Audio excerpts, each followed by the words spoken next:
It's with great pleasure that I enter in your house today.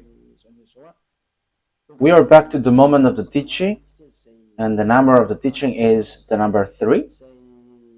And the title is The Quran is false, but the Torah is the true one. So that is what I'm going to prove today. So again, I am happy to greet all of you. Okay, let me adjust my clothes. Yeah, this is something that I have to do at the beginning of the teaching, so that your eyes are not bothered. Your eyes and your what else? Is there another things than eyes? Okay, Yahushua bless you all. It's the ambassador of Yahushua Elia who enters in your house now. So it's the teaching number 3 that you are following. Okay, let's go. Elia is going to explain that the Quran is false, but the Torah is absolutely true. So why we chose this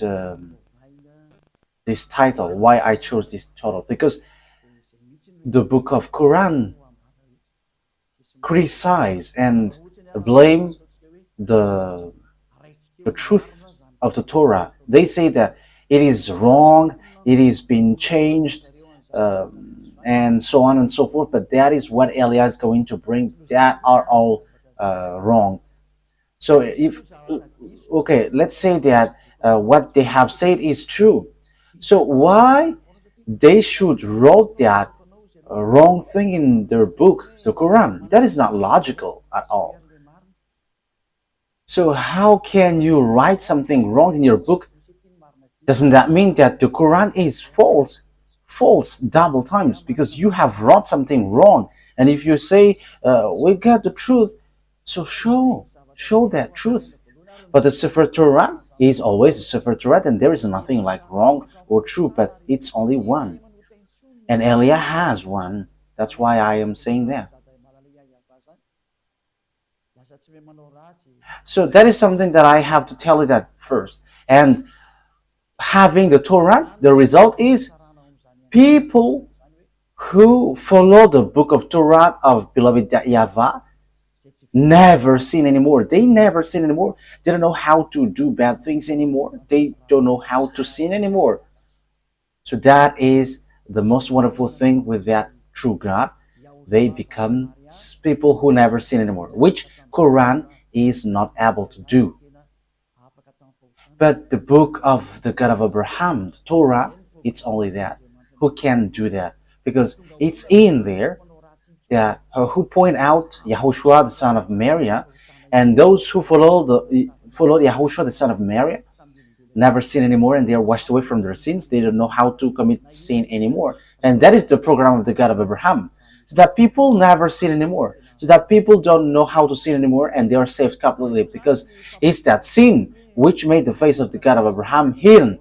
Whether you are Christian, fake Christian, or Muslims, whoever you were, as long as you are sinners, you cannot get along with that God of Abraham. That is the true one.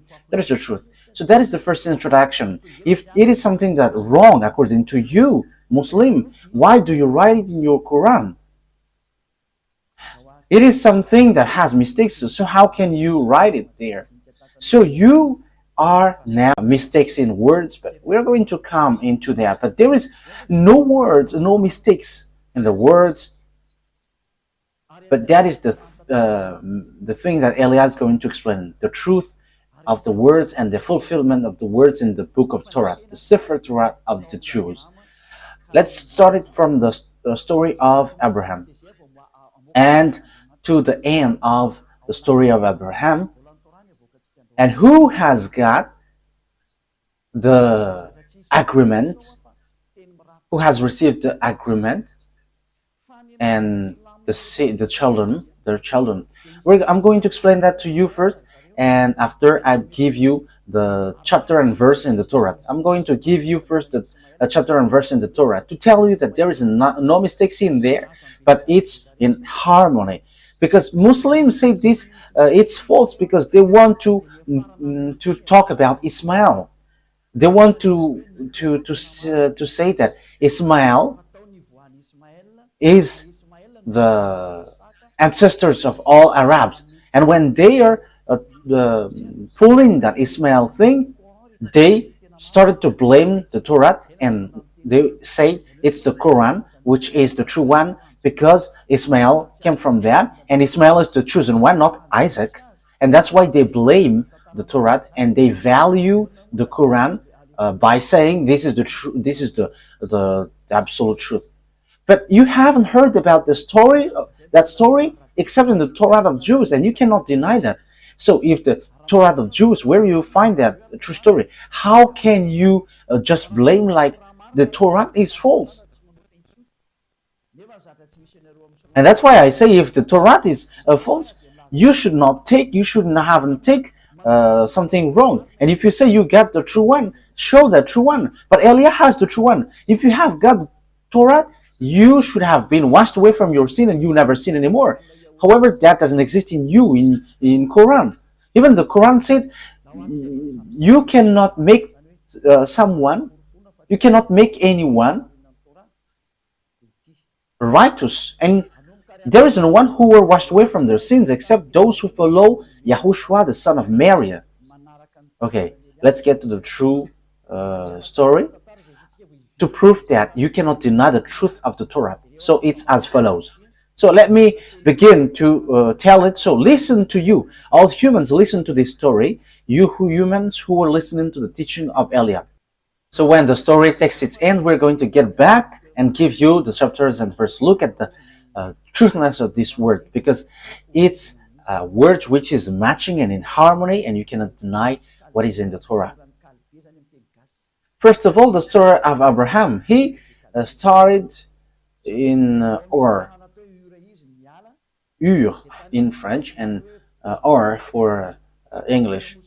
So Ur of Chaldea. Ur of Chaldea.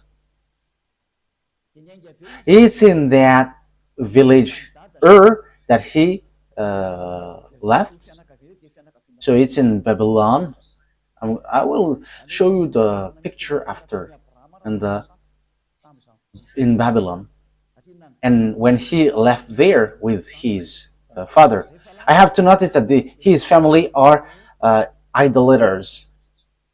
That means they are not righteous people.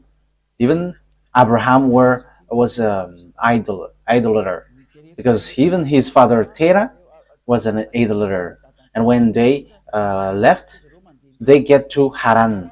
It's a place called Haran, and that is in Turkey. And when his father brought him to Haran, because they are wandering, and God showed himself to Abraham and said to him, go to the place where I bring you, because I'm going to make you great. I'm going to make your children blessed, a blessing for all the nations. So it's in that place Haran that Abraham talked to the God. And Abraham went and he reached to the Canaan land. And when he reached there, Father YAHVAH showed him that Canaan, and Father YAHVAH said, I have given this place to you and to your children. Yeah, there was no precision at that time. Which children? Because Abraham gave birth to two sons. One is Isaac and one is Ismail. He hasn't got children yet. That declaration has been given to him. And after they went to Egypt, because there was a terrible famine and there is nothing that they can eat. But in Egypt they can find something to eat. So Abraham went to Egypt and he found Hagar there, because he went there in Egypt. And when the famine has gone away, Abraham went back to Canaan. And when he went back there, he dwelled in Hebron, in a place called Hebron. So that it's where he ended his trip. So when that story that I have told you was finished, God said, It's through your children that all the blessing for all nations will come. But he hasn't got children yet at that time. So he was like, who will receive that blessing? However, I am already old. And Sarah took Hagar at that time. And she said, because we cannot have children, and we got a slave woman, so have children, have a child with her, and when you got child from her, is going to inherit. So Abraham asked God, let Ismael be alive in you to get that inheritance, as you have told me that it's through my children that all the blessing will come up. So Father YAHVAH said, no, your son Ismael is not going to inherit, but it's through your son, your own son, Isaac, that all the blessing for all the nations will come from. So that is a conversation between God and Abraham. So when time has come, Isaac was born. Yeah, because Ismael was already born before. And it's Isaac that God. Okay, wait.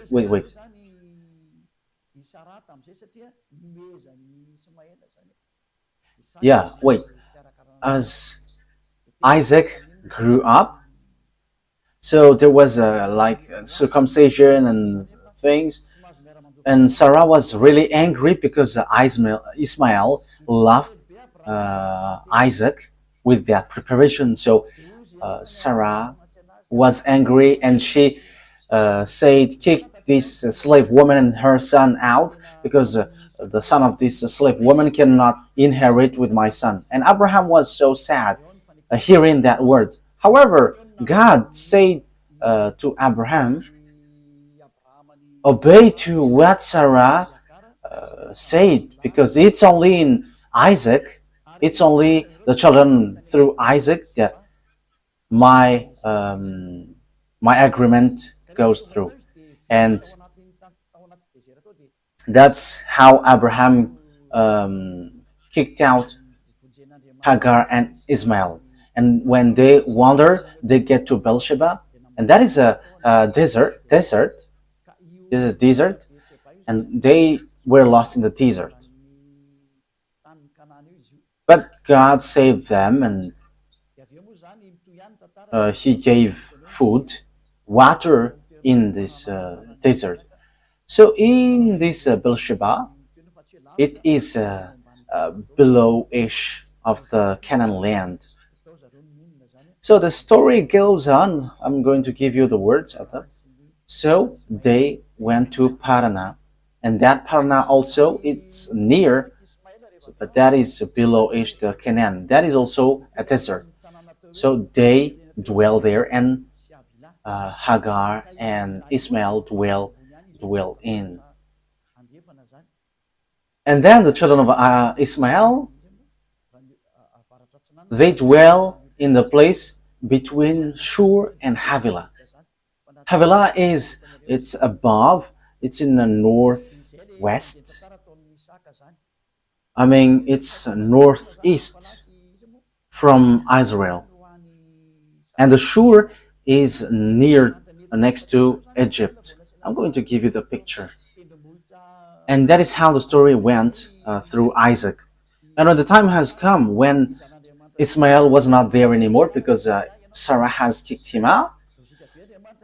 So it's when there is no Ismael anymore that God has brought Isaac in a mountain to test Abraham. Okay, kill your son if you like me. So it's logical that God did that because He wants to make sure, as Abraham was an idolater, if he dares. So the God of Abraham saw that He really loves Isaac, and he didn't let him kill his son, but replace it into a sheep. And God said, because you haven't protected your son, your only son. Yes, God has said only son. So he considered Isaac as an only son. And it's through Isaac that I will bless all the nations. But God said, you have to know that your children will go and will be slave in another nation. But remember that when they come back, they will bring lots of wealth. That is what God said. So what happened when that declaration has been made to Isaac? Yeah, Isaac died. He had two sons, Esau and Jacob. Esau is the elder one and Jacob is the younger one. And God said, I don't need Esau, but I like Jacob. I hate Esau, but I like Jacob. That's what God of Abraham said. And Jacob has received the choice. And after, the children of Jacob is called Israel, and he gave birth to 12 children, where there was Levi and Judah. Moshe came from Levi, and YAHOSHUAH came from Judah, the son of David. A covenant for all people around the world to take away their sins. So that is how the story went. But after, when time has passed, there was another famine, terrible famine in the Canaan. Yeah, it happens in all the nations. But the children of Jacob went to Egypt. Jacob is Israel. When he has a fight with the angels of God, his name becomes Israel. So it's they who went to Egypt because of the famine which hit the land. So it's only in Egypt that they can shelter. So they all went to Egypt with Jacob and with his 12 sons and his wife. So they dwell there, and after, at the end, they were slaves. And the story continues. You see, it is a following up story. So where is the mistake? So when time has come, because they have been enslaved for 400 years, so the words of God were fulfilled. It's the children of Isaac through Jacob who were enslaved 400 years. And when 400 years have gone, God remembered these children of Israel, which he said, it's through your children that I will bless these nations. So Moshe, he sent Moshe to get these children of Israel out of Egypt. And that's what happens, that you cannot deny. And that is in the Quran. You say that it's really the children of Israel that he brought out of Egypt. So you cannot deny that it's Israelites who were enslaved in Egypt. And they came out successfully, and they get to Canaan when they have win against those who dwell in the Canaan land. Because when they get back, there are already lots of people who dwell in the Canaan land. But there are places that they can dwell in Hebron.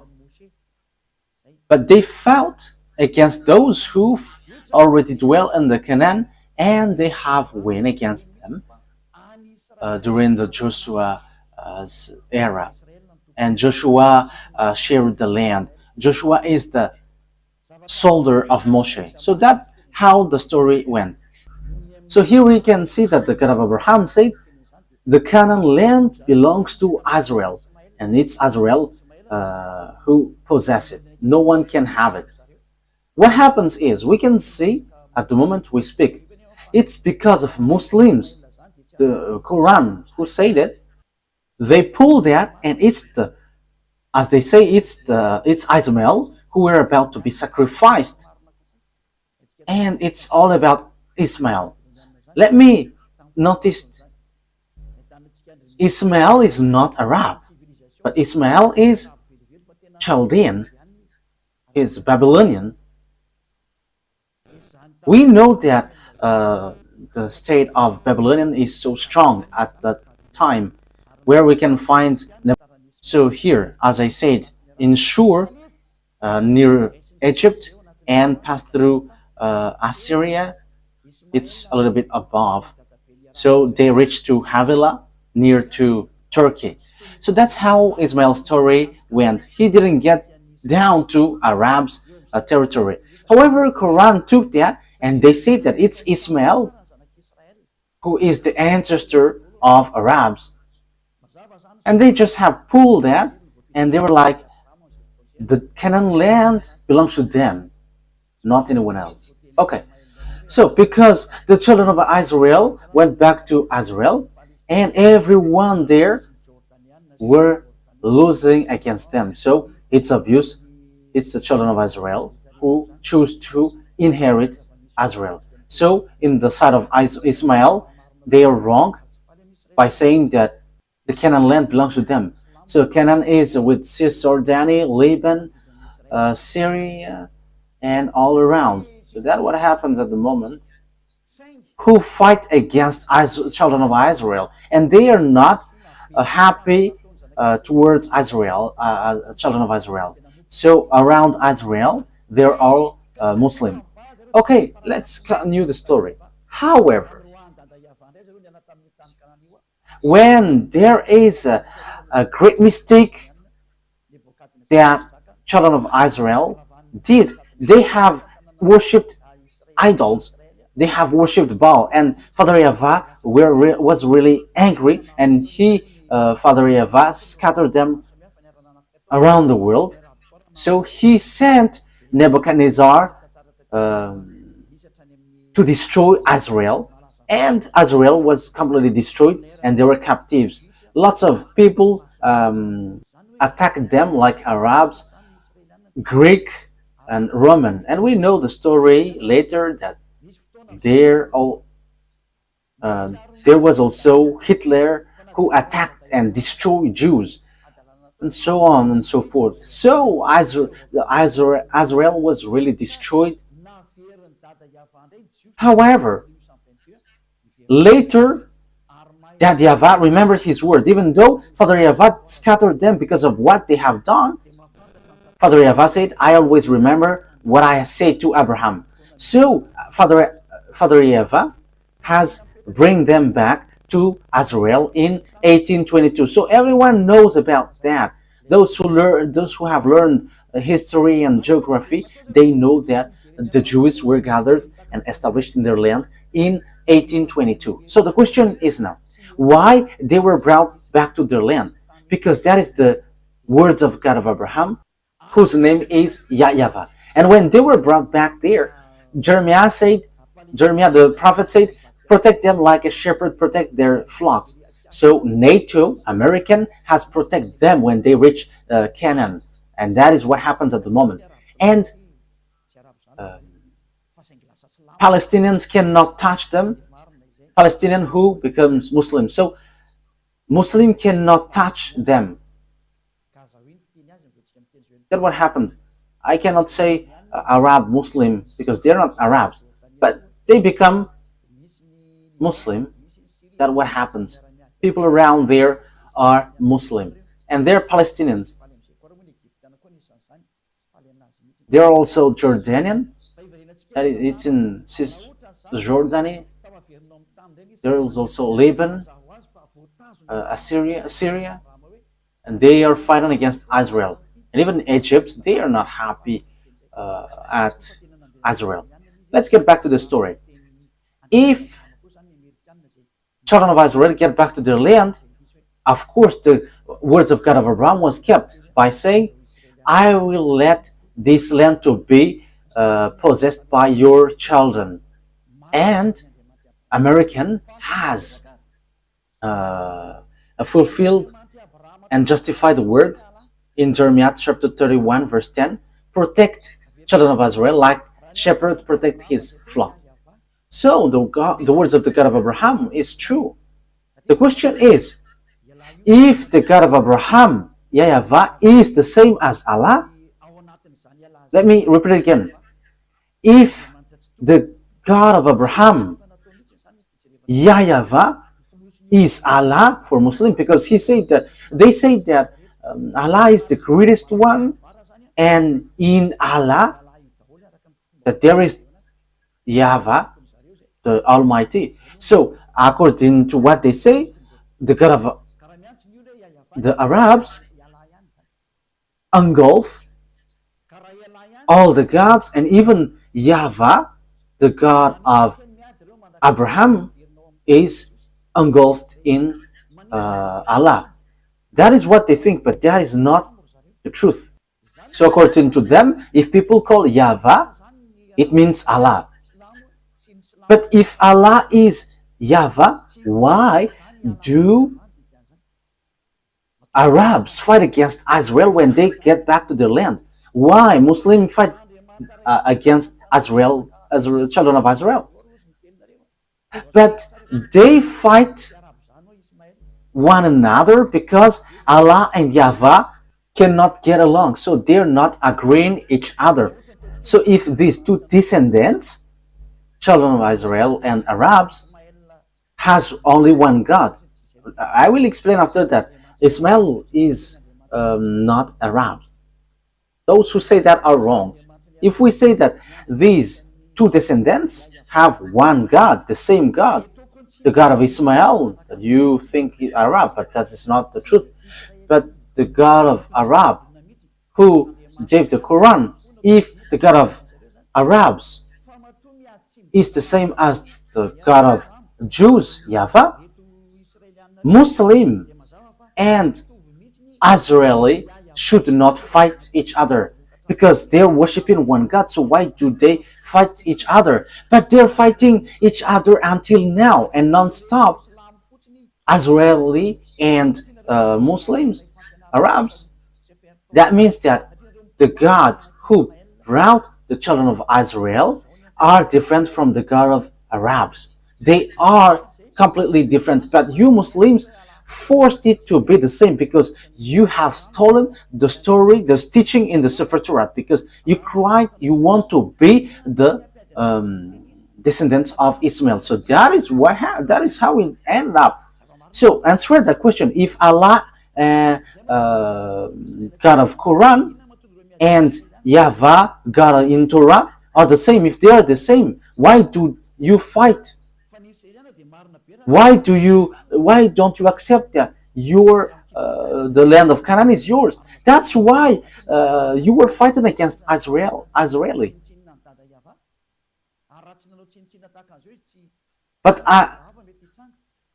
Israeli, children of Israel, they are fair by protecting their land. Whoever touched their land, they're hit. They hit.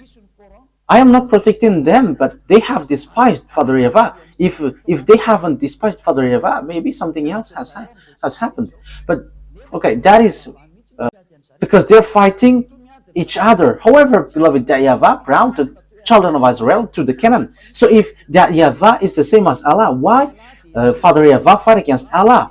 Allah, the God of Arab, Muslim. Why do they fight? They fight because Allah is not the same as YAHVAH. They're not equal. But Allah is the God of Arabs in the Quran, which is already false and fake. But YAHVAH is the God of the Jews, who justifies his word until now.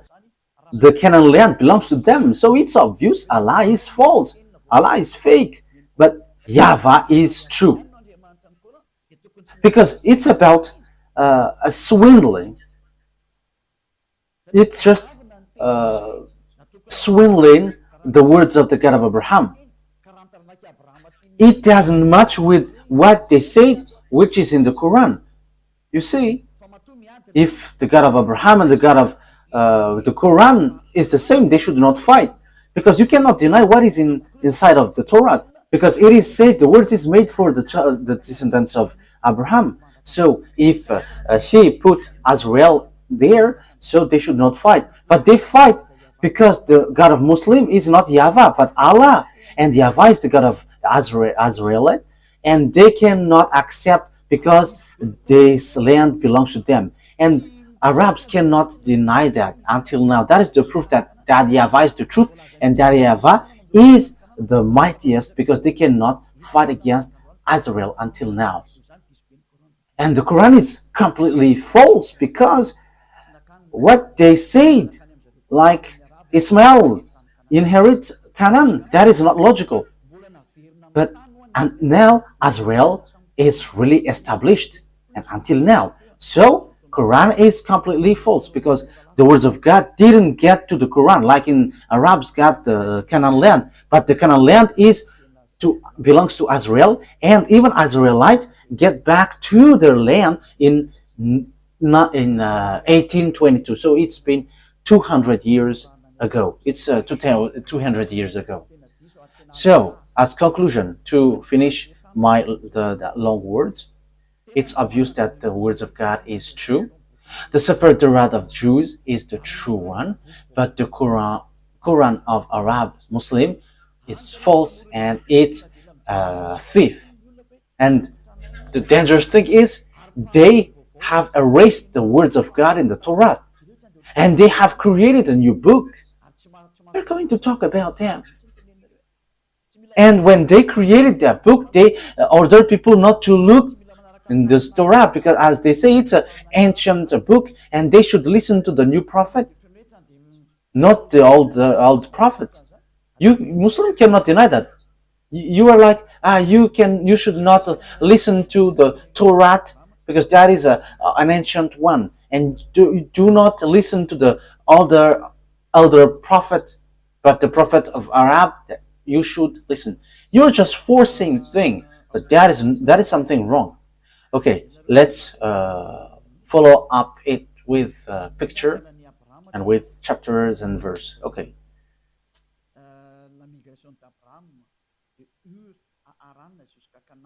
Okay, I'm going to show you pictures, and it's after then that you... Okay, here is the way of Abraham. The migration of Abraham, to Haran until Canaan. So it's with these red lines that he went through. Yeah, make it in a full screen, because it is cut. Okay, move it to the right, move it again. Okay, that's it.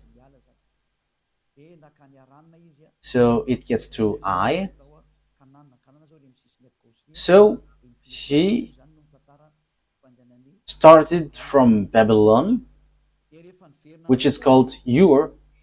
So he left there and he went to Haran, and he after went to Canaan. So with this red arrow.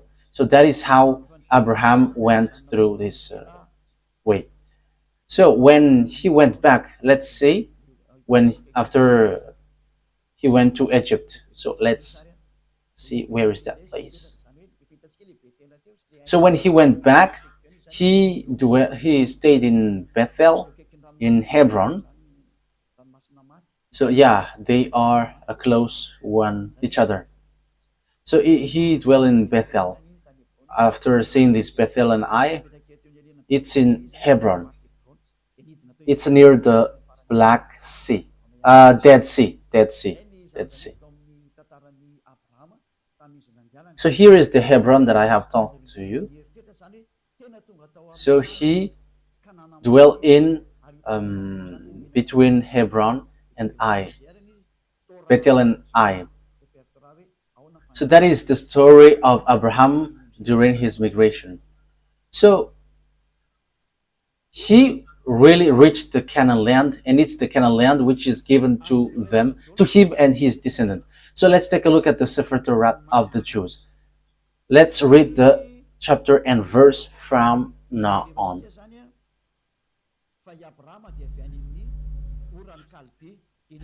So you can take down this chapter and verse to explain the true words. We're going to see that Abraham is from the Ur of Chaldea. Genesis 11:31. Genesis 11:31. So you take down when that story is clear. Yeah, it must be told as story so that you understand well the thing. Terah took his son Abraham, his grandson Lot, son of Haran, and his daughter-in-law Sarai, the wife of his son Abraham, and together they went out from Ur of the Chaldean to go to the Canaan. But when they came to Haran, they settled there. So that is what I have shown to you. So Haran is next to Turkey. So that is it. Okay. So when Abraham get to Haran, Father YAHVAH called him to get down to the place which is given to him, which is the Canaan. So let's read Genesis 12 verse 1 to 5. Genesis 12, 1 to 5. YAHVAH had said to Abraham, "Go from your country, your people, and your father's household to the land I will show you. I will make you into a great nation." So 1 to 5. "And I will bless you, I will make your name great, and you will be a blessing." So you will be a blessing. So it's through his descendants that this world will be blessed. "I will bless those who bless you, and whoever curses you, I will curse. And all people on earth will be blessed through you." So that is blessing for the people around the world. So Abraham went as YAHVAH had told him, and Lot went with him. Abraham was 75 years old when he set out from Haran. He took his wife Sarai, his nephew Lot, all the possessions they had accumulated, and the people they had acquired in Haran. They set out for the land of Canaan. They arrived there. So they went to Canaan as the picture I've shown to you before. I think that's clear. I think that is already clear for all of you. So they went to Canaan. They reached Canaan according to what God said. "I'm going to bless you here, and it's through your descendant that I will bless all the nations." And beloved, YAHVAH said that it's the descendants of Abraham who will inherit him in this Canaan land. But there is no precision at the time which of his descendants, because he hasn't given birth yet. So we can see that in Genesis 12:8, that we can see God has given declaration that it's through your descendants that I give this land. So 12:7, YAHVAH appeared to Abraham and said, "To your offspring I will give this land." So he built an altar there to YAHVAH, who had appeared to him. So Father YAHVAH said, "This land belongs to your offspring, your descendants." So which one of the descendants of Abraham owns the land? But let's the story goes. Let's see another story. So according to what I have explained to you, after there was famines at that time, and they went to Egypt. Abraham went to Egypt. It's in Genesis 12:10 that we can find that, and it's in Egypt that they were with Hagar, and they made Hagar as their slave servant. Genesis 12:10. Now there was a famine in the land, and Abraham went down to Egypt to live there for a while because the famine was severe. So Abraham went to Egypt, and they met Hagar, as servant for both for this couple. Let's carry on. So how the story continues to explain that. Abraham came back, and he dwelt between Bethel and Hai. So he went back to Israel in Bethel. Between Bethel and Hai. We have shown you on the picture. So let's read that on Genesis 13, 1 to 3. Genesis chapter 13, verse 1 to 3. So Abraham went up from Egypt to the Negev with his wife and everything he had, and Lot went with him. Abraham had become very wealthy in livestock and in silver and gold. From the Negev, he went from place to place until he came to Bethel, to the place between Bethel and Ai, where his tent had been earlier, and where he had first built an altar. There Abraham called on the name of YAHVAH. Now Lot, who was moving about with Abraham, also had flock and herd and tents. So now it says that they went between Bethel and Ai. That is what I have told you just earlier. And at the end they went to Hebron. At the end they went to Hebron. It's in the verse 18 that we can find that. Genesis 13:18. So it's where he ended up his trip in Canaan. So Genesis 13:18. So Abraham went to live near the great trees of Mamre at Hebron, where he pitched his tent. There he built an altar to YAHVAH. So God's words affirm that he dwelt in the Canaan land. And he sent Abraham to wander in the Canaan land to see the length and the width, looking on the eyes. But this land is yours. Yes, the land is so wide. The land where Cisjordanian, Palestinian, and Lebanon, it belongs to them. To Syria. Yeah, the land of Israel is so vast. But Muslim has seized it. When they are attacked by Muslim, yeah, they become Muslim Arabs. Yeah, when we are talking about them, it's Arabs, but it's not the case. Yeah, it's a huge topic about the Ismail. That is a huge topic. Okay, let's carry on. I have shown you the picture of Hebron. Now, who is going to possess the Canaan land? That is the question that we are going to ask. Which descendants will possess the Canaan land? You may say, I am fast. I have explained you, and now I'm just giving you the chapter and verse. However, I am still explaining and get back to the story. So this is the one who will possess the Canaan land according to the chapter and verse. Genesis 12, 6-7. Abraham traveled through the land as far as the site of the great tree of Moriah at Shechem. At that time, the Canaanites were in the land. YAHVAH appeared to Abraham and said, "To your offspring I will give this land." That's it. So the one who will be given that Canaan land is the descendants of Abraham.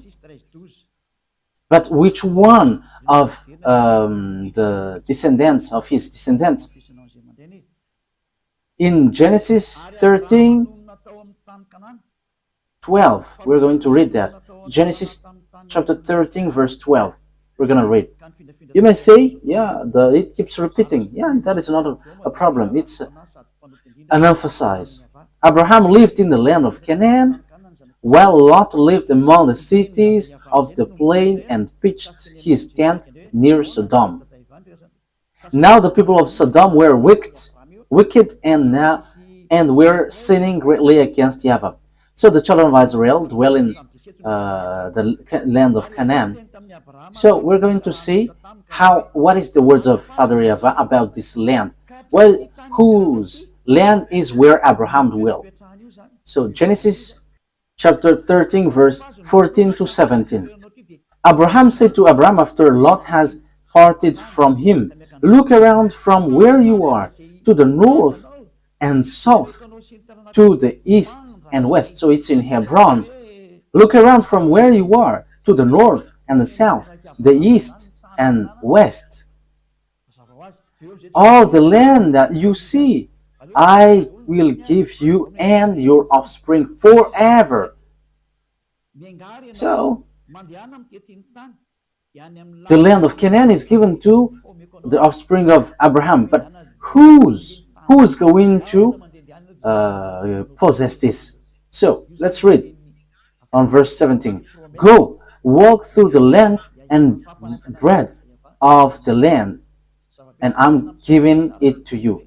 So he is sent to look around, go to see the land which is given to him. So that is a promise that YAHVAH has promised to Abraham. So it is well established that this belongs to Abraham. It's so wide, from north to south, to east to west. So everything that you can see, it belongs to you. The land is so wide, so huge. Okay, let's get to another situation. The question is, who among the descendants of Abraham that he has given birth, who will possess the land? But that is the problem until now. That's why this war occurs. That's why I told you this God, Allah and YAHVAH, are not the same. Allah is the fake God of Muslim, for Arabs. I have told you, I have proved to you how he is wrong. And I have given you also the God of Abraham, which goes through Isaac and Jacob. So let's continue the words. So whose descendants will possess this? Genesis 15. We're going to read the verse 4 first.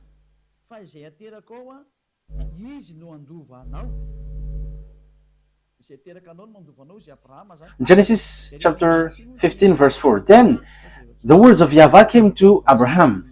This man will not be your heir, but a son who is your own flesh and blood will be your heir. And which verse I said? So Genesis 15:7 said that it's the descendants of Abraham will take this as possession, will be his heir, not someone else. Yeah. We're going to read the verse 2. But Abraham said, Sovereign YAHVAH, what can you give me, since I remain childless, and the one who will inherit my estate is Eliezer of Damascus? And Abraham said, You have given me no children, so a servant in my household will be my heir. Then YAHVAH said, No, he's not going to be your heir, but it's your own son who will be your heir. So, his heir, according to the words of God that we are going to read, it's Isaac. We're going to read the Sefer Torah of Jews. It's Isaac who is going to be his heir. So God has established well that it's Isaac who is going to be your heir. Genesis chapter 17, and which verse? 19, verse 19. We're going to read, and 21. Genesis chapter 17, verse 19 to 21. Then God said, Not at all, but your wife Sarah will bear you a son, and you're going to call him Isaac. Okay, let's read from above. Verse 17. Abraham fell face down. He laughed and said to him, Will a son be born to a man 100 years old? Will Sarah bear a child at the age of 90? And Abraham said to God, If only Ishmael might live under your blessing. Because Ishmael was already born. Then God said, No, your wife Sarah will bear you a son. At the time, Sarah hasn't got a son yet. And you will call him Isaac. I will establish my covenant with him as an everlasting covenant for his descendants after him. So the words of the God of Abraham is so clear here that it's in Isaac who received the covenant, and he's going to establish the covenant in the children, in the descendants of Isaac. So it's obvious that Ishmael is being kicked out here. He's being rejected. He's being kicked out here. Let's see another words about that to justify the words in Genesis chapter 21. Wait a moment. Let's add the Genesis 17:21. But my covenant I will establish with Isaac from Sarah will bear to you by this next time year. So Sarah hasn't got a son yet, that he said, I will give my covenant to Isaac, but no one else. So let's read that. It's in Genesis 17:18 that God has kicked out Ishmael. Genesis 17:18. And Abraham said to God, if only Ishmael might live under your blessing. Then God said, no, but your wife Sarah will bear you a son. So Ishmael cannot be a heir. Father YAHVAH said, he cannot stand before me, in front of me. So the children of Ismael and Ismael were being kicked out by and rejected by Father YAHVAH. So in Genesis,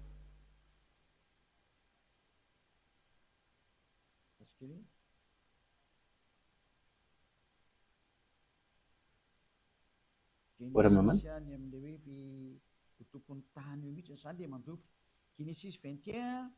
Genesis, it talks about the owner of the land, the one who will possess it. Genesis chapter 21, verse 9 and 10. So here we will see that Hagar has been kicked out. Kicked this slave woman and her son out because he cannot be here with my son. And God of Abraham agreed with that. That is what the Sefer Torah said. And it's really the children of Isaac which get to the Canaan land. And there is nothing to do with Ishmael. And we can see also that those who were slaved 400 years in Egypt was the children of Isaac, not the children of Ishmael. So Genesis 21 verse 9 to 10. But Sarah saw that the son whom Hagar the Egyptian had born to Abraham was mocking. And she said to Abraham, get rid of that slave woman and her son, for her woman's son will never share in the inheritance with my son Isaac. Yeah, Ishmael laughed at Isaac, and Sarah was angry, and she kicked them out. But Abraham was not okay with that. But immediately the God of Abraham entered in stage by saying, follow that word because that is the true one. So if we have listened to that story, how can we falsify something which is really in harmony? So how can we change these words which is matching and which is in harmony? But you just don't want to listen to the truth. Verse 12. But God said to him, do not be so distressed about the boy and your slave woman.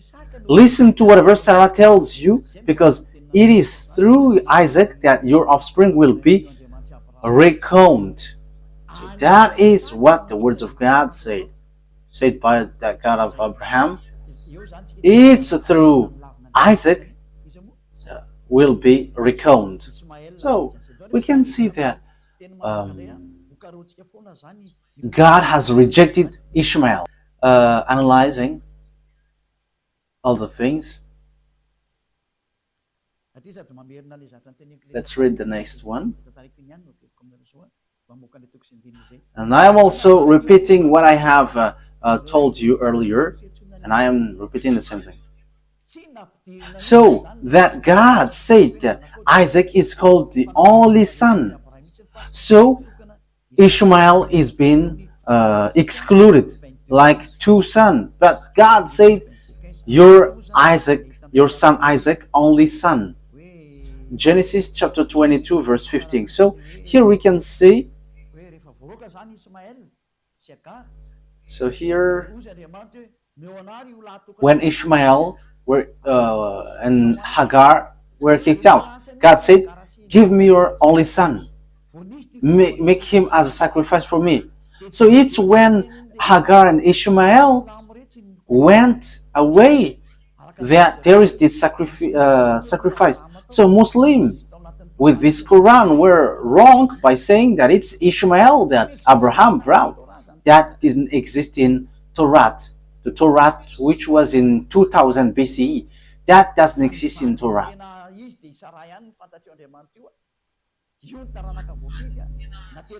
But the real wife is Sarah, and that is the chosen offspring, and it's through his womb that I accept, and it's Isaac.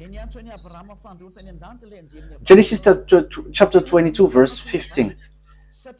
The angel of YAHVAH called to Abraham from heaven a second time and said, "I swear by myself, declares YAHVAH, that because you have done this and have not withheld your son, your only son." So it called only son. So it's only Isaac who is the only son of Abraham. So the God of Abraham, whose name is YAHVAH, has rejected and kicked out about Ishmael. And it's not in the dashboard of the God of Abraham. And according to the Sefer Torah of Jews, don't let him in. Yes, that is really clear. Let's get to another explanation, as I have given you earlier, but I'm giving it to you little by little. So God has given declaration. It's through the descendants of Isaac that all the blessing of all nations will come from. So the salvation, it's about the salvation for the people to become someone who never sin anymore. That is the meaning. So that they become righteous.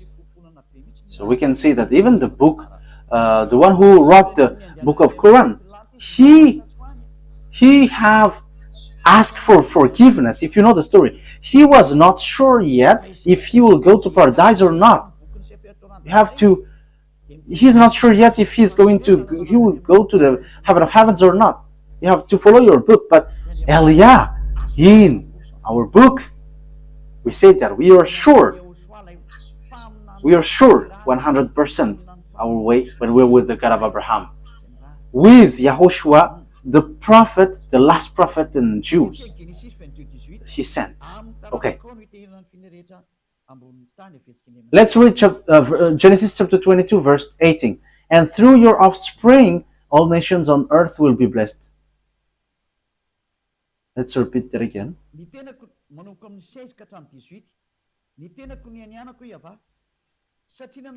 So from the verse 16 to 18.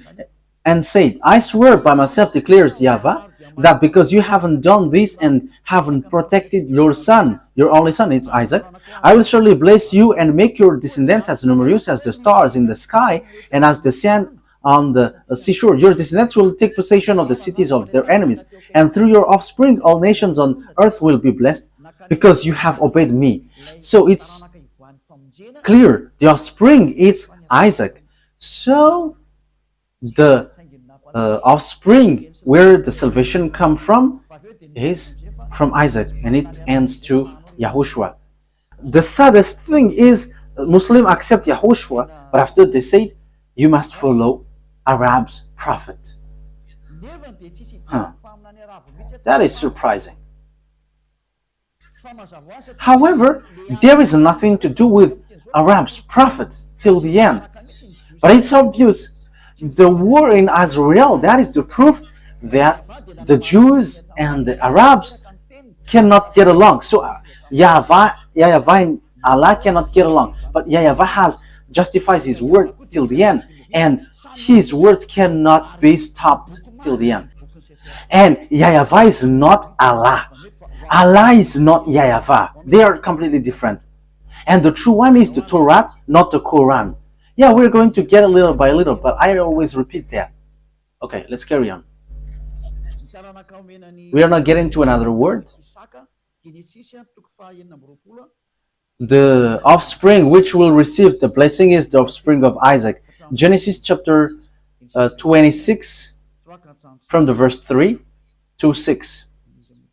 Genesis chapter 26 verse 3 to 6 to 5.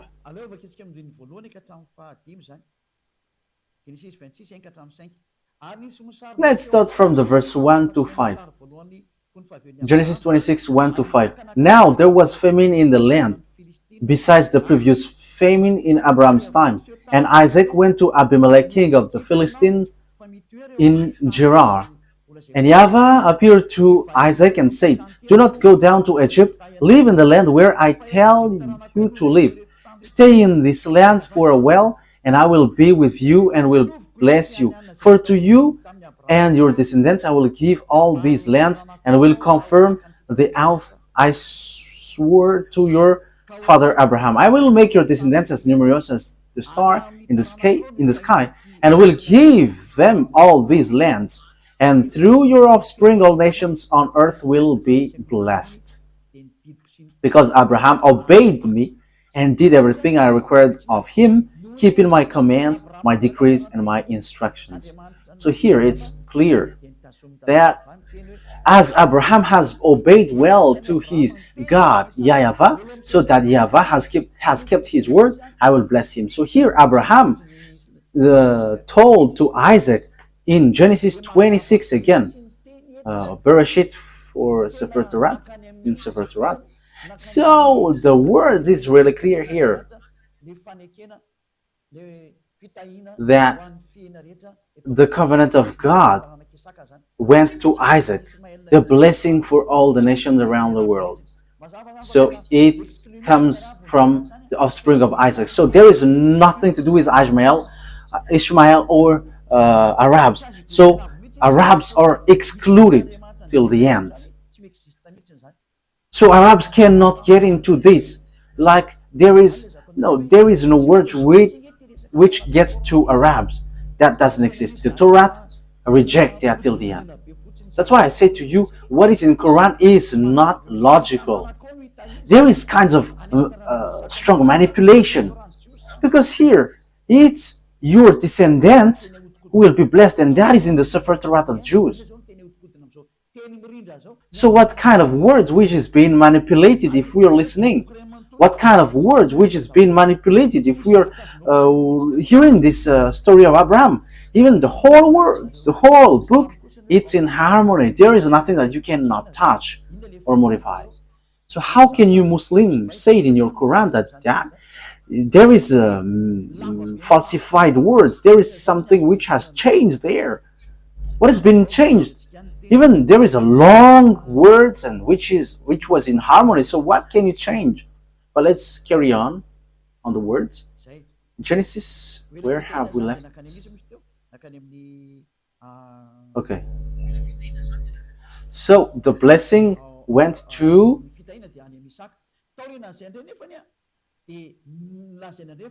the blessing was in Isaac. So after then, it was said that blessing went to Jacob. So that all the blessing of nations went to Jacob. So let's take a look at the story of Jacob. Genesis chapter 28. Genesis chapter 28.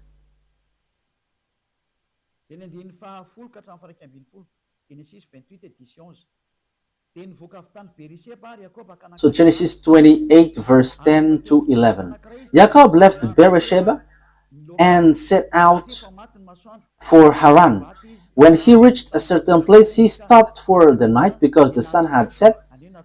Taking one of the stones here, he put it under his head and lay down to sleep because it's already night. And he had got a dream, and he saw the angel of God going up and down. So in the verse 13, God, YAHVAH, has shown to him. There above it stood YAHVAH, and he said, I am YAHVAH, the God of your father Abraham and God of Isaac. So how can you say that this is falsified? It is really well established, God of Abraham and God of Isaac. So it's the book of the Jews, you cannot touch it. So it is said, I'm going to give you, Jacob, this land. Your descendants will be like the dust of the earth, and you will spread out of the west and the east, to the north and to the south. All the people on earth will be blessed through you and your offspring. So here, it's through your descendants that the all earth will be blessed. So here, there is no mistakes in the words of Father YAHVAH, but it is really matched in harmony. And it is said that it is made for the descendants of Abraham, went to Isaac, went to Jacob. So here, this is the sign which is given to you. Let's read that sign. Okay? Remember that the descendants of Jacob, which is called Azrael also. Okay, let's read that. In Genesis chapter 32, verse 39. So here, where the name Azrael comes up. What? Where is that?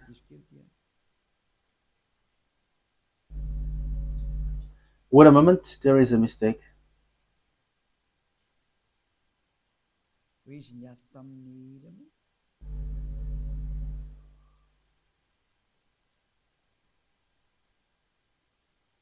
When he fought,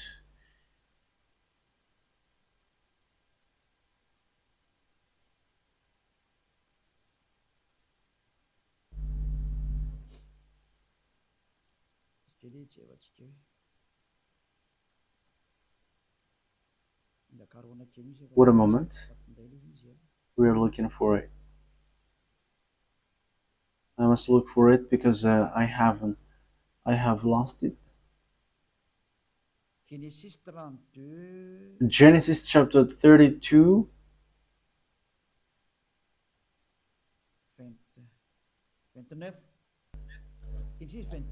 verse 29. Genesis chapter 32, verse 28-29. Then the man asked him, "What is your name?" "Jacob," he answered.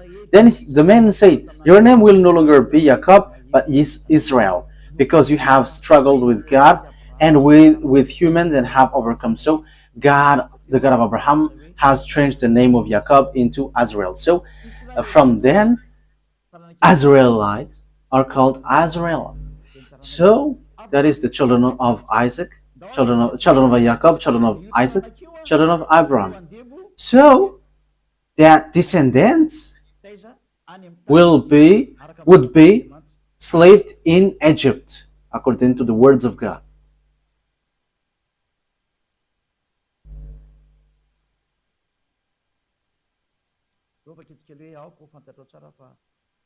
Okay, let's see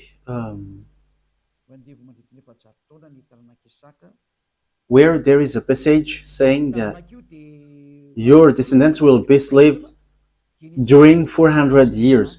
Genesis chapter 15, verse 13. Genesis 15, 13. So the descendants who will inherit will be enslaved with 400 years. So these are those who were enslaved in Egypt. Then YAHVAH said to him, "Know for certain that for 400 years your descendants will be stranger in a country not their own, and that they will be enslaved and mistreated there." Verse 14, "But I will punish the nation they serve as slave, and afterward they will come out with great possession." So the descendants who will be chosen and who will bring the covenant for all humans, and it's about salvation of all humans, and the descendants who is going to be the heir of Abraham will be slaved in Egypt, where Father YAHVAH led them to be. And those descendants are the descendants in Isaac.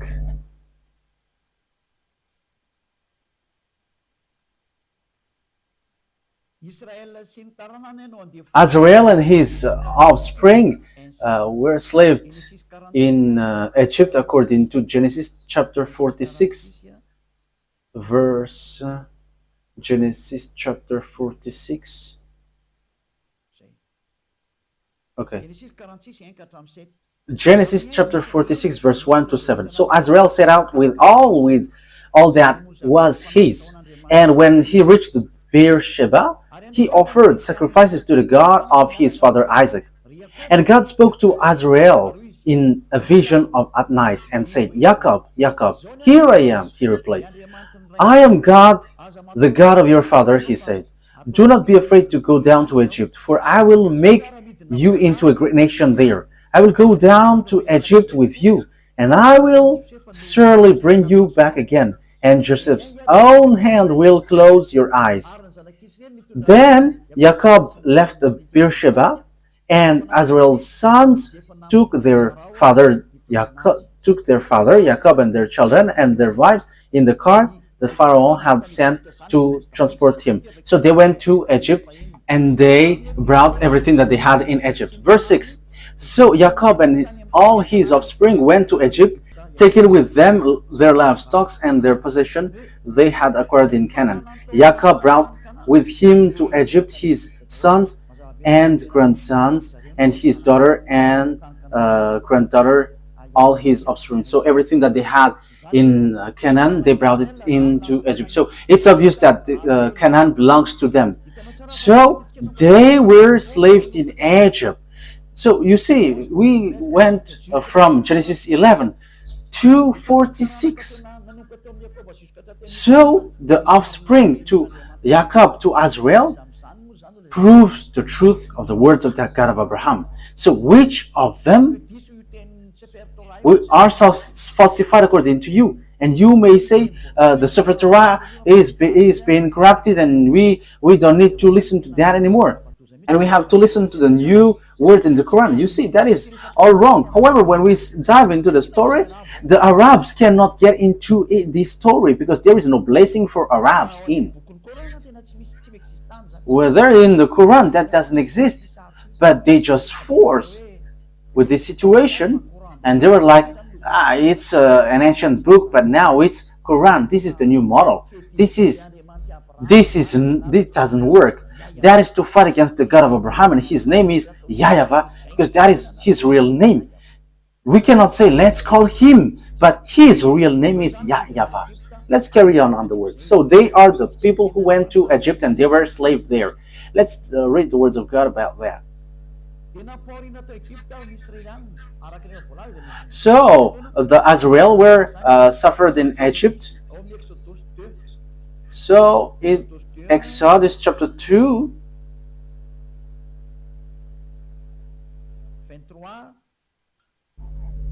(23 to 24). So we must follow this story so that we know and we can see the mistake in the Quran, which despised and rejected the Sefer Torah of Jews, so that they can establish the prophet that they must follow. That is the reason. They were like, get this aside. This is the new book. Follow the new prophet. Don't listen to the previous one anymore. However, when we are listening to the story in the Torah, it's obvious that the descendants of Ishmael are being kicked out. There is nothing to do with Arabs. So in the Quran, it's a trap just to reject the Sefer Torah of Jews, which is the word of the God of Abraham, YAHVAH. So that is unaccepted. That's why Eliah come to bring the glory of beloved YAHVAH back. Yeah, the teaching is a bit long. I'm not going to cut it until the words ends, because you're already carefully listening to its end. Exodus chapter 2 verse 23 to 24. Genesis 2, 23, 24. During that long period, the king of Egypt died.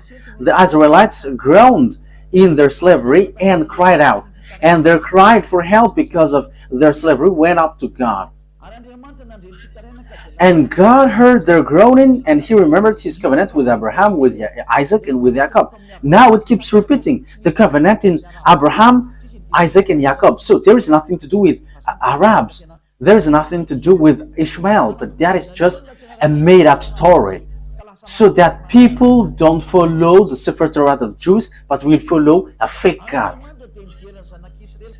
And God looked on the Israelites and was concerned about them. And he remembered, this is the word that I have told to Abraham. So God has looked over them. So when it reaches more than 400, it's approximately 430 years. So the words was being fulfilled. Exodus chapter 12, from the verse 37.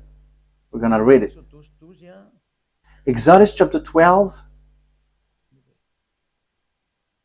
Oh. Exodus chapter 12.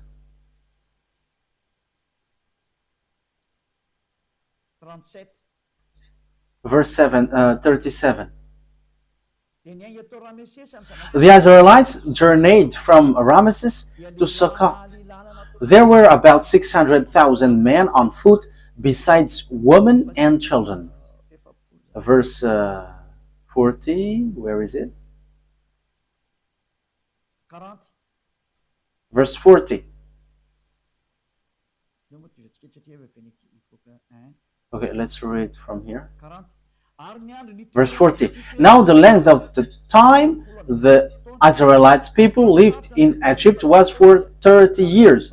And at the end of the 430 years, they, to the very day of YAHVAH's division, left Egypt.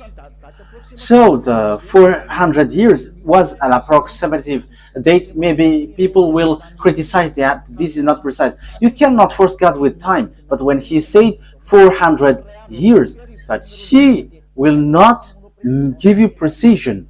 Even one day for him is 1,000 years for humans. So how can you make precise time for that? So it's here. This is the people who were enslaved in Egypt, and God has brought them out of Egypt and brought them to the Canaan land.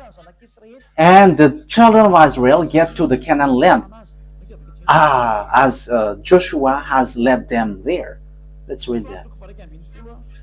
Joshua chapter 11. Joshua 11:23. Joshua 11:23. That the children of Israel get to the Canaan land, and that is to tell you all who follow this teaching. There is nothing that you can deny with what Elia has taught here. But the words of salvation was in harmony. The program of Father YAHVAH to save people in Israel. And devils wanted to manipulate in all ways. But you devils cannot move anymore. Elia has arrived. And this teaching cannot be gone against anymore. The truth must get back to the truth. And the salvation of the people, because everyone are to be saved. Arabs, English, Chinese, African. Elia saved them all. Elia saves. That's why Elia brings back this word to save you. Okay, let's carry on. Joshua 11:23. So Joshua took entire land just as YAHVAH had directed Moses, and he gave it as an inheritance to Israel according to their tribal division. Then the land had rest from war. So there was no war anymore, because Joshua has taken all the entire land. As Father YAHVAH said, this is all your land. So when they seized the land, the words of Father YAHVAH has been fulfilled, and Ishmael cannot get included. There is no Ishmael who said, where is our part of land? No, there is no such thing. And until now we see that it's the land belongs to Israel. So what happens after? When the children of Israel, the mindless one, the fool one, did bad things again. I say fool because after seeing these things, they should not betray God. But they have betrayed God and they worship Baal. Okay, let's read the words of God.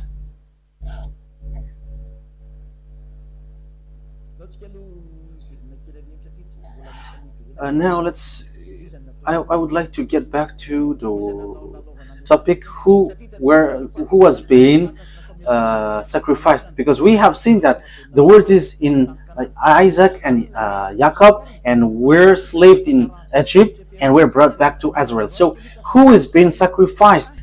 And until now we can see that the land belongs to Israel. So who is being sacrificed in the Mount Moriah?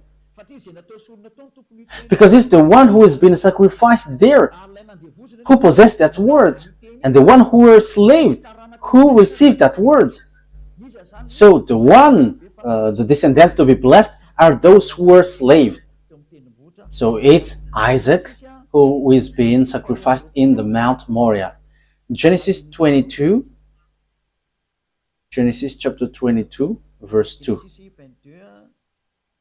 Genesis 22, 2. Then God said, take your son, your only son, whom you love, Isaac. So he is the only son. And go to the region of Moriah, sacrifice him there as a burnt offering on a mount I will show you. So that is what Muslims reject. So how can we reject that? But they just change it into Ishmael. If Ishmael was there, why they were not slaved in Egypt? And why the descendants of Ishmael were not slaved for 100 years? But there is no descendants of Ishmael, but they just pull it like they are the ancestor of Arabs. But Arabs, they are in the south. Ishmael is Egyptians. He is above there in Israel. So there is nothing to do in Arabs. So verse 16. So it's these descendants who receive. Okay, Genesis chapter 22, verse 16 and 17. We get back to this. And said, I swear by myself, declares YAHVAH, that because you have done this and have not protected your son, your only son, I will surely bless you and make your descendants as numerous as the stars in the sky and as the sand of the seashore. Your descendants will take possession of the cities of their enemies. And through your offspring, all nations on earth will be blessed. So, it's obvious the words is true. And the descendants of Abraham in Isaac, that there was the blessing. So, Isaac, it's in Isaac that all the words are fulfilled. So, it's Isaac who are being sacrificed. It's through the descendants of Isaac that all the nations are blessed. So if Ishmael died there, for example, it should be the descendants of Ishmael who should be slaved. But there is no children of Ishmael who were being enslaved. But it's the descendants of Jacob. So it's obvious that the one who was about to be sacrificed in Mount Moriah was Isaac. So Ishmael is rejected. Arabs are rejected. The Quran is fake, false. There is nothing true in that anymore with this truthness. So let's see that these they have worshipped idols. Oh, where was that? Because we know the story about the salvation for all people, YAHOSHUAH. It comes from this offspring.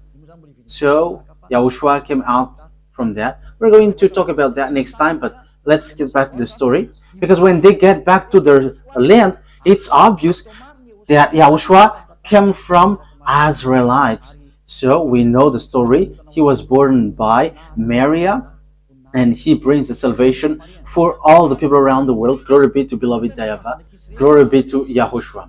But children of Israel sinned, and they end up by being scattered out of their hand. Because Father YAHVAH said, if you broke my law, I'm going to scatter you. Leviticus chapter 26, and also we're kind of ending the word. Verse 14, 15. Leviticus 26, 14, 15. But if you will not listen to me and carry out all these commands, and if you reject my decrees and abhor my law and fail to carry out my commands and so violate my covenant, then I will do this to you. I will bring on you sudden terror, wasting disease and fever and so on and so forth. Okay, let's read on verse 33. Okay, let's start from the 32. Okay, 31. If you don't obey my law, this is what I'm going to do to you. Leviticus chapter 26, verse 31 to 33. I will turn your cities into ruins and lay waste your sanctuaries, and I will take no delight in the pleasant aroma of your offering. I myself will lay waste the land, so your enemies who live there will be appalled. I will scatter you among the nations. I will draw out my sword and pursue you. Your land will be laid waste, and your cities will lie in ruins. So I'm going to make you lose against your enemies. So that is what Father YAHVAH said, because they have worshipped Baal. So judge.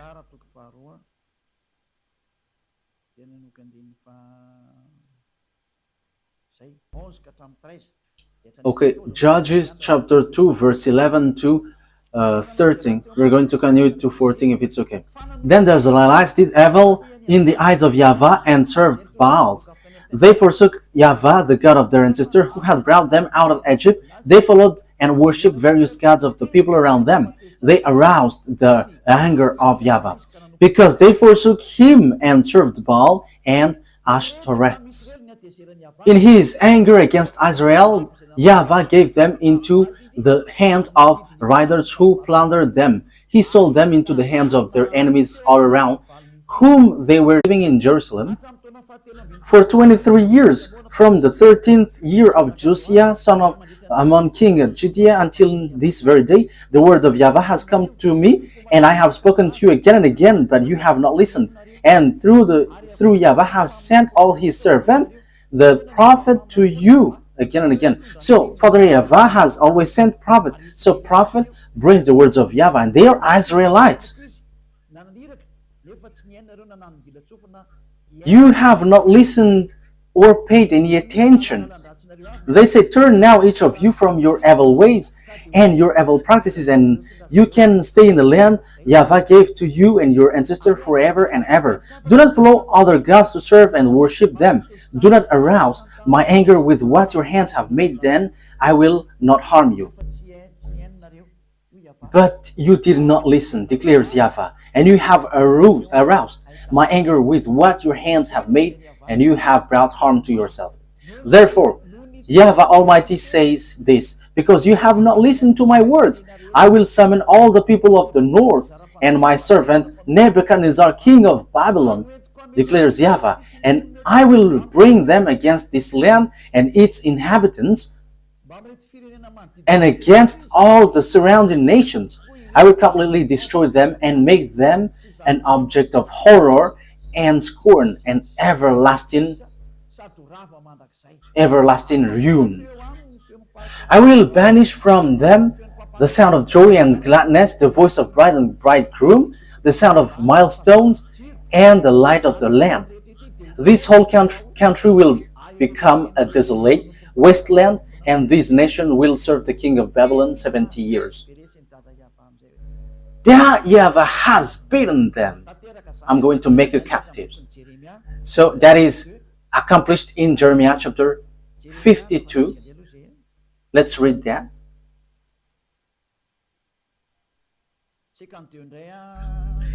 Jeremiah chapter 52.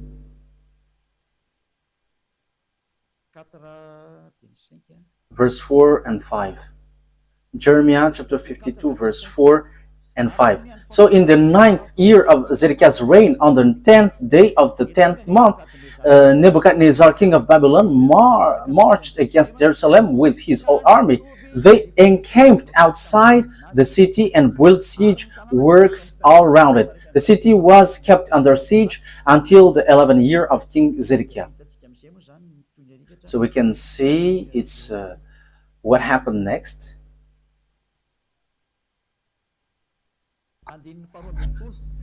Verse 12. 52, verse 12 to 14. On the 10th day of the 5th month, in the 19th year of Nebuchadnezzar, king of Babylon, Nebuzaradan, commander of imperial guard, who served the king of Babylon, came to Jerusalem. Verse 13. He set fire to the temple of YAHVAH, the royal palace, and all the house of Jerusalem. Every important building he burned down. The whole Babylonian army, under the commander of imperial guard, broke down all the walls around Jerusalem. Nebuzaradan, the commander of the guard, carried into exile some of the poorest people and those who remained in the city, along with the rest of the craftsmen and those who had deserted the king of Babylon. So Babylonians have made children of Israel captives. So the words of the beloved YAHVAH has said, I'm going to make you escape. I'm going to make you captive. So the words of beloved YAHVAH cannot be gone against. So you who are listening, don't fight against him. YAHVAH is different. But Father YAHVAH remembered, because they were scattered, because from then Israel were attacked by people and they were destroyed again. But Father YAHVAH remembered his word to Abraham, and he has made declaration in Jeremiah, the prophet Israelite prophet.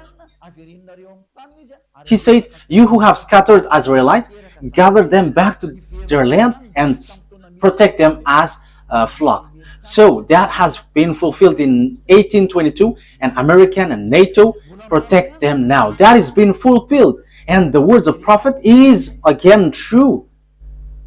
Jeremiah chapter 31, verse 10. Now the words of Father YAHVAH has repeated, I will always give their land. Hear the words of YAHVAH, you nations, proclaim it in distant coastlands. He who scattered Israel will gather them and will watch over his flock like shepherd.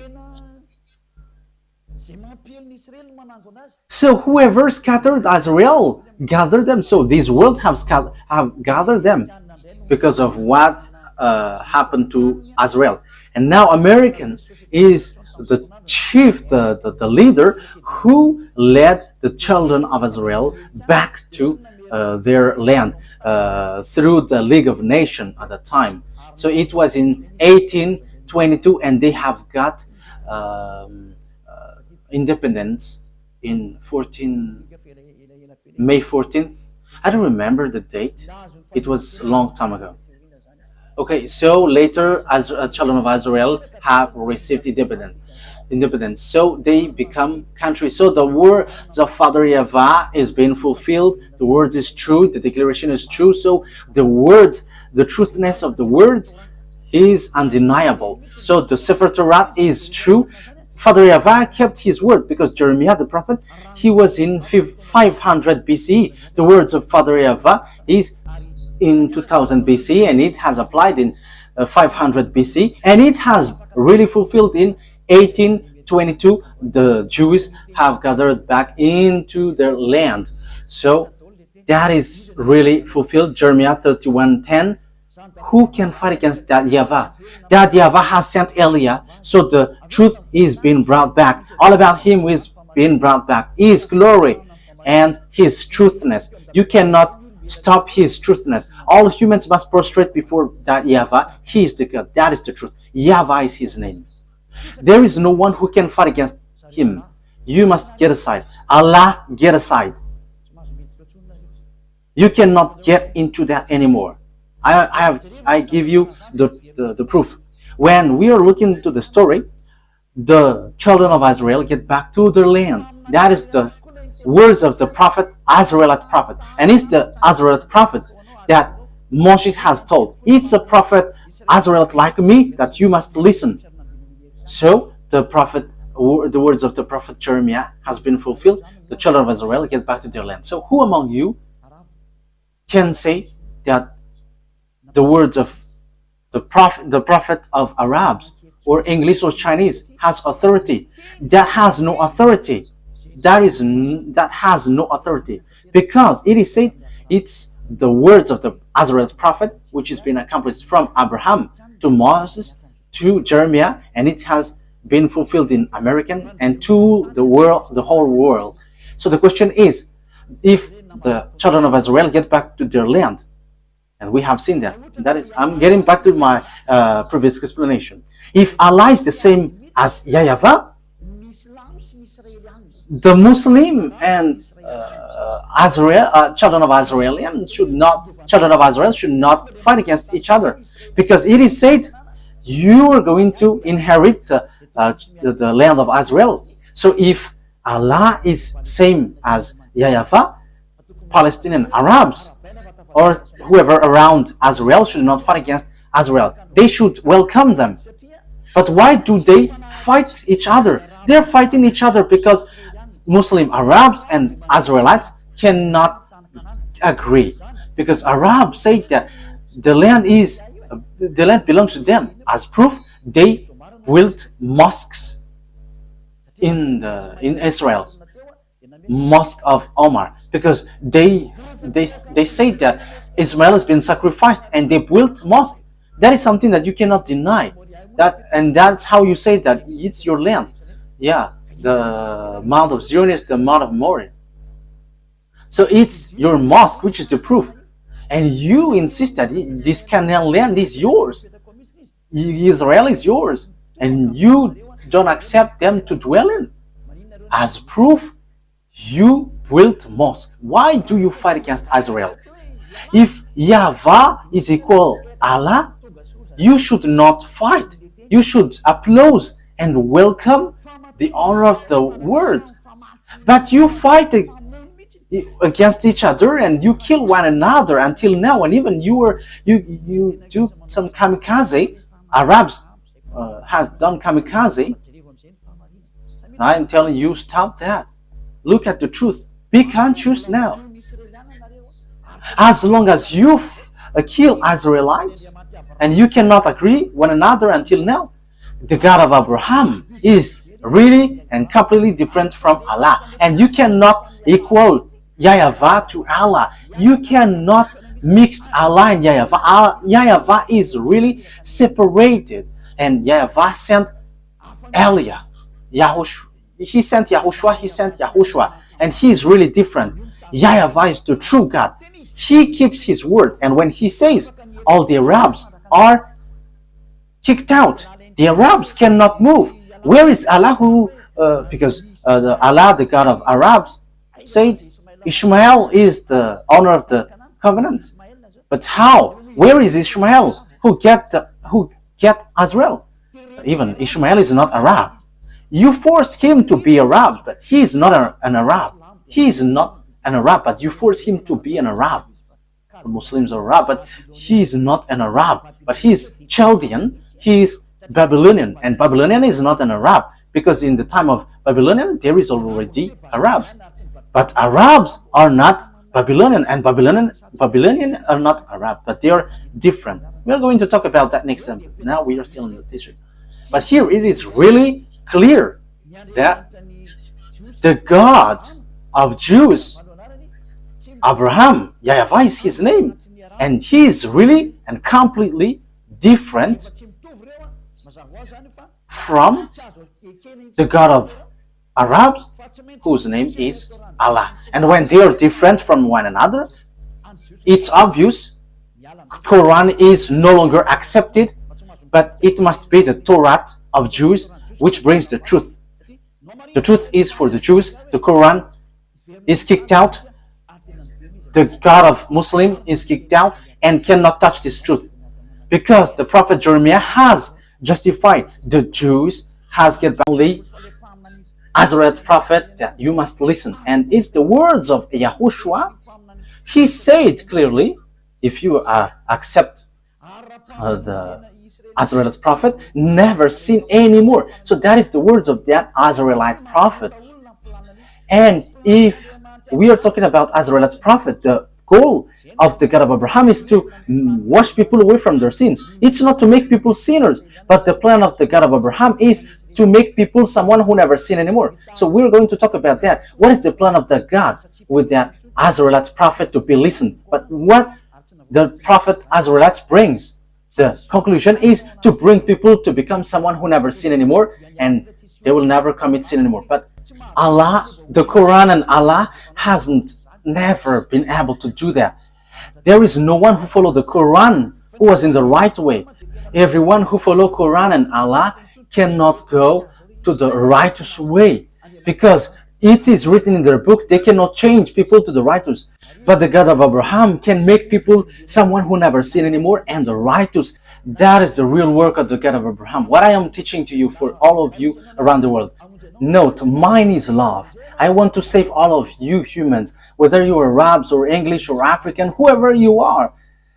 The purpose of Eliah is to save you. And if you don't want to be saved, wait for the consequences, because everything has its consequences.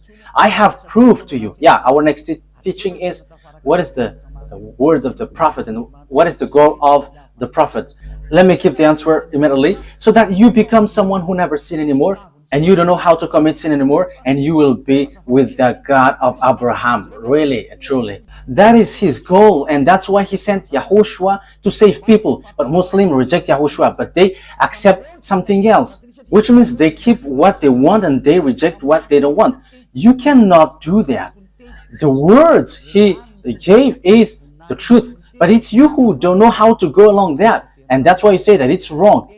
And all the words are true, and the honor of the words has arrived. And Eliah brings the glory of the honor of the words. YAHVAH is his name, and the truthfulness of his words must be brought back to him, and everyone must prostrate before him. All the gods must flee before him, because the honor of the authority and the burning fire has arrived. YAHVAH is his name, and he sent his son Eliah. That is his name. Yes, I am his son. Who do you want me to be? When he is the creator, and as he is the creator, he gave birth. And now he sent his servant, bringing the truth. And those who follow Eliah never sin anymore. If you want that, follow us. If you don't want, wait for your consequence. And don't criticize these words anymore, because this is not yours. It's not you who are not the honor, who will criticize the honor of the word, but this belongs to Israelites, and we are the honor of the word, because we are already living being someone who don't know how to sin anymore. And when we don't know how to sin anymore, that is the truth. Okay, that is it. YAHOSHUAH bless you. The explanation was really clear, that what the Quran has done is scam, because they took the words in the Quran, but the rest they destroyed. That is not good. But in the Torah, there is no mistake. There is no single mistake. And Eliah confirms that till the end. And we have proof to justify these words. Those who follow us never sin anymore. The God of Abraham, the God of Isaac, the God of Jacob, because that is the goal of that God. As long as it's a God who make you sinners, it's a fake one, so get out of there. You will be lost in hell. You are deceived there. So those who make you sinners, they are fake. They cannot wash you away from your sin. They are fake. But the true one is the one who can make you someone who never sin anymore. And that is the truth. And he has the authority and the power. Glory be to the Almighty. YAHVAH is his name. Okay. YAHOSHUAH bless you. I hope that you have received the words. The last conclusion is the Quran is false. The Torah is the true one. That's it. And Allah will never be equal to YAHVAH. Allah is the God of Arabs, and there is nothing to do with Jews. So YAHVAH is the God of the Jews. Abraham, the God of Abraham and Isaac and Jacob. It's a God of Jews, not the God of Arabs. And now they are fighting each other because the Jews get back to their land, and now they are fighting until now. So Allah is not the God of Jews, and YAHVAH is not the God of Arabs. But YAHVAH is the God of Jews, and Allah is the God of Arabs. YAHVAH has the Sefer Torah, but Allah has the Quran. They cannot get along. It's a foolishness and stupidity for those who get them along, but they have their own. But once you get to the Sefer Torah, we must enter in stage, because that belongs to our dad, so we will never accept that. And the goal of that Sefer Torah, the purpose he sent all the prophet, is to make people someone who never sinned anymore, and that is being fulfilled. Glory be to the Almighty. That is all about love. We arrive to bring love, but if you don't want to receive the love, the disaster will come to hit you. It's already here. That's why we are saved. I'm saving you. Come to beloved YAHVAH. Come to the true God of Abraham. YAHVAH is his name, not Allah. YAHVAH never gets along with Allah. That is all lies. YAHVAH is really different, and even he fight against Allah. However, Allah cannot fight against him until now, because his word is now being accomplished now until now. That's why come to YAHVAH. He is the true God, and follow YAHOSHUAH. He sent because he is the Savior. Let's pray together. Thank you very much, beloved YAHVAH. Glory be to you forever. I have brought the proofs, and I have brought the truth. There is no words which can go against your truthness. And it's the responsibility of Eliah to explain to people around the world about the goodness of your word, because everything that you have said and you have written in your Sefer Torah are true, and that cannot be shaken, because that has been fulfilled until now. That those who are selected to go to the eternal life, let them hear and listen and see this teaching and these words of Eliah. Glory be to you, beloved YAHVAH. Respond to my prayer, respond to my call every day. You will protect the words and the teaching and the declaration. In your name, YAHOSHUAH, that I make all the prayer. Hallelujah. Amen. So that is our meeting for today. YAHOSHUAH bless all of you. See you on the next teaching. Goodbye.